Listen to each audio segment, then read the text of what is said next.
Well, first of all, I want to just acknowledge how inspiring the YDC satsangs have been. Truly, they've been very inspiring. As you've talked about your learning, your questions, the readings you found, how you wove things together with what was happening in class and with yourself, and then put it together and made an offering back to everyone. Um, yeah, thank you. And and tonight I wanted to speak a little bit about teaching and being a teacher. So it's kind of you've been talking a lot about being in the YDC, learning, and so I thought, well, how about tonight we just look at the other side, which is those of us who are often in front of the class, um, putting plans together and offering. And so what's behind that? Like how does that work? Um, so one thing I want to say about the relationship that we have, whether you're a person here for 2 months or whether you're a YDC person, is that the relationship begins the minute there's any contact with you. So it's not like, oh, I arrived and now something starts to happen. It begins way, way before that. And it depends on when you apply. If it's the last minute, then, if we don't know you very well, then the relationship is a little bit shorter on that front end. But it's making the decision. I'm going to speak now about the YDC to it's a big decision. Like leaving work, leaving family, finding the money, just trying to get here in transportation and arriving on time. And then you're communicating with the office. You may be communicating with Padmananda or Tracy or myself before you arrive. So the relationship has a beginning then, really, when you make the contact, and especially if you decide to come for the course. And then you arrive. So again, 2 monthers, you arrive. What is this place? Who's here? Who are these people? And my mind went back to that very first night with the YDC when we all sat in a big circle. And that was almost 3 months ago. And Swami Lalitananda asked one question. Well, she asked you to say your name and where you were from. And she asked you one question that I remember. What do you hope? What do you hope from having made this commitment to be here for that time? And so those of us are sitting there who are teachers are sitting there listening. Okay, what are people saying? What are they saying they need? Um, I wonder how it's going to unfold. So it has started as well for us as a teaching group that very first night as we're listening to you. Um, I'm going to repeat a couple of the quotes from Radhananda, Swami Radhananda. She says, as teachers, you learn from your students. They will become your teachers. And so that first night, but also through the whole YDC or the 2 month, the question is, what am I going to learn? It's not only what are the people who are in the course going to learn, but what am I going to learn in this process? And then she goes on to say, our learning is not theoretical. And by now, you all know that. It's not theoretical. It is finding out who we are. And rather than giving specific instructions, it's important to give encouragement. Ask students to dive in. What is a question they want to ask themselves? What do they want to know? So by now, all of you know, it's a very experiential program. So you dive into your own experience through the structure that's offered. And I was really drawn to that word encouragement because thinking about encouragement for what or in what way? And there were a couple words that came to my mind. Encouragement for self-reliance, so you're not dependent on us or anyone else.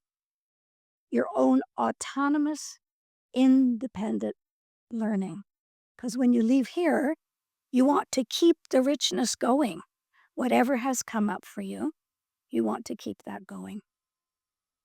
Um, so this led me to say, well, what can I share about kind of the basics, some of the basics of our training as teachers? And some of you will be entering into the Hatha training soon. So, yeah, you'll be learning to be teachers in this tradition. So, some of the basics.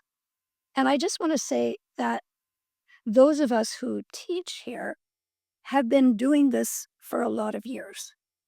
And some of us had direct training from Swami Radha, from Swami Radhananda, and lots of personal practice and whatever, book reflections and all of that for a number of years.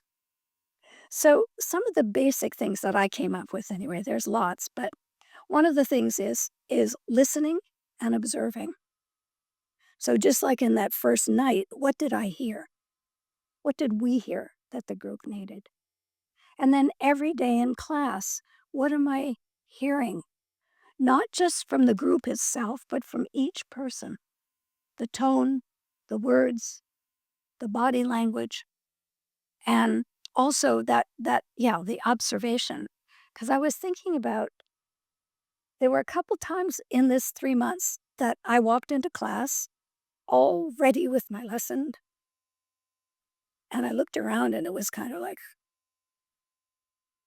so whoops, okay, something has to give here because my lesson may be brilliant, but if people are are somewhere else right now in their own process, we're not going to meet.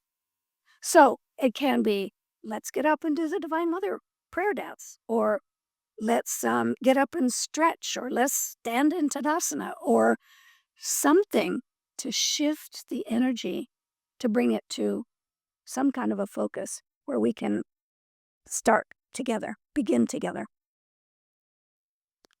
One of the really key things in our training and in our experience is learning to offer questions. And the questions are deliberately, they're not just any questions. We learn how to put a question together that's hopefully going to open up learning for the people who are in the. So it does involve listening, observing, but it's also the focus of whatever it is we're focused on for that day and the class. What are the questions? And so it's opening up learning, but it's also validating what each one of you already know. So it's not like you come here with no life experience or no intelligence and suddenly you get it because you're here. Part of the process of the YDC is learning to go back to yourself. Keep going back. What do you know? What do you know? Because we can't tell you. I mean, none of us know what you know, but you do. And it may be hidden, but those questions start to open things up. And I was thinking about that for myself. Like there are still questions from many years ago, simple questions that someone asked me that have never gone away.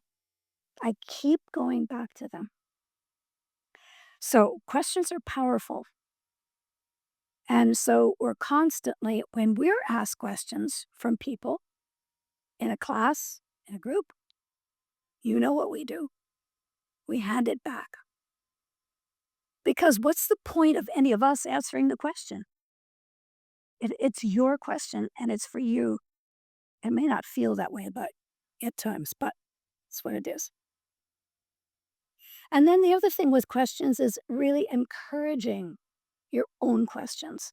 And you notice that during the course, we'll chant, we'll do a breath practice, and then we'll say, and what's your question? So It's coming from you, from wherever you are at that moment in that day, and it's your question. So it's like the quest. How are you going to quest that question? Go after that question. And a quote from Swami Radha, she said over and over and over again, she said, never take the victory from the student. Don't ever do that. So questions are great for that. You have to keep going back to yourself and finding something that makes sense to you or that comes from somewhere. Sometimes I'm sure you ask a question, it's like, where did that come from? Well, you know, it didn't come from outside you. And another thing that we often talk about in teaching is holding space. So, I mean, I hear that a lot, but what does it really mean? So, for me personally, what it means is holding my connection to the light, so that so that that light is present in whatever it is we're doing, and that it creates a safe space. And it's not me, it's the light. It's the practices that do that, whether it's mantra or whatever we're doing. Um, it's a safe space to explore. And then the final thing I wanted to say was that for me as a teacher, it's Radhananda talks about this a lot and living the practice, but it's it's being kind of patient and calm enough to ride the waves.